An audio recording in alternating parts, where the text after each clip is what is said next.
Hi everyone! As promised, I was going to show how to bind a book using some duct tape. Now, I actually don't have duct tape and I don't really have a book that I'm putting together, but somebody had requested about how to bind a scrapbook that was using foam board instead of paper.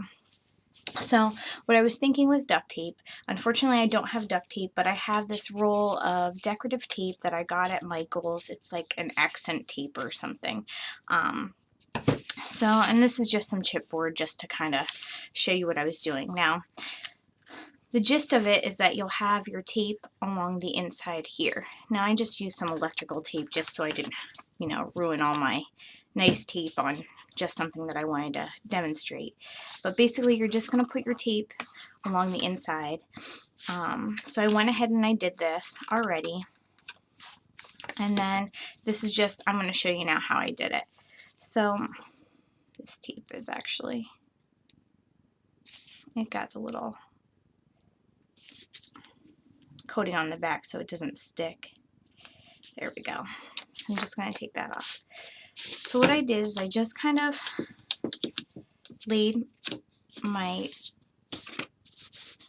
piece down and I'm just going to kind of eyeball it, and you need to leave a little bit of a gap between them, and I'll show you what I mean here in a minute. So now I'm just going to press that down.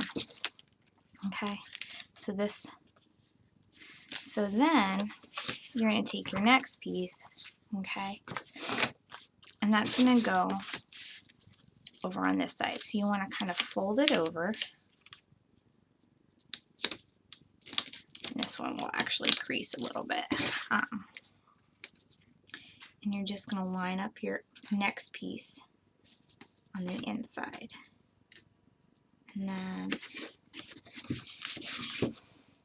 see that white gap there? You don't want them right smack up next to each other.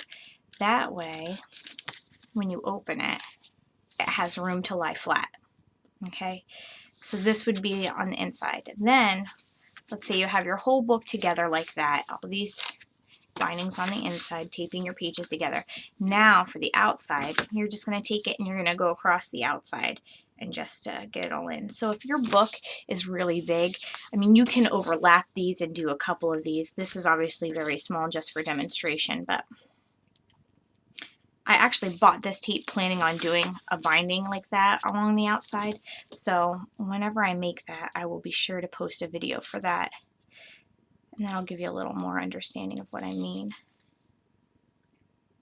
This darn stuff.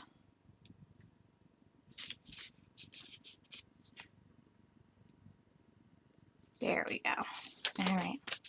So then when you're binding the outside, what I would do was I would line your binding up with as much as you can in the middle of the tape. So I'm just going to kind of eyeball it here.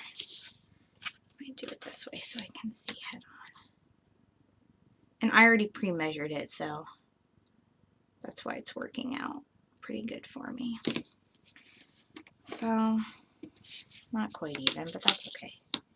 For demonstration purposes, that'll be fine. So you're going to push your book right back in here. This is the inside where you taped all your pages.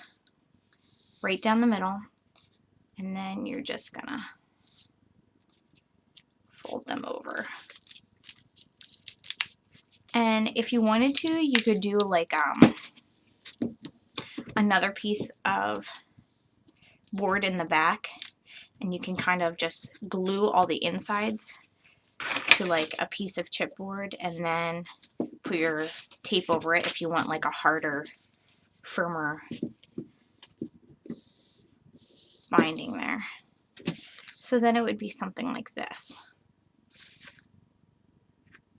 Okay, and then you would open it up just like this.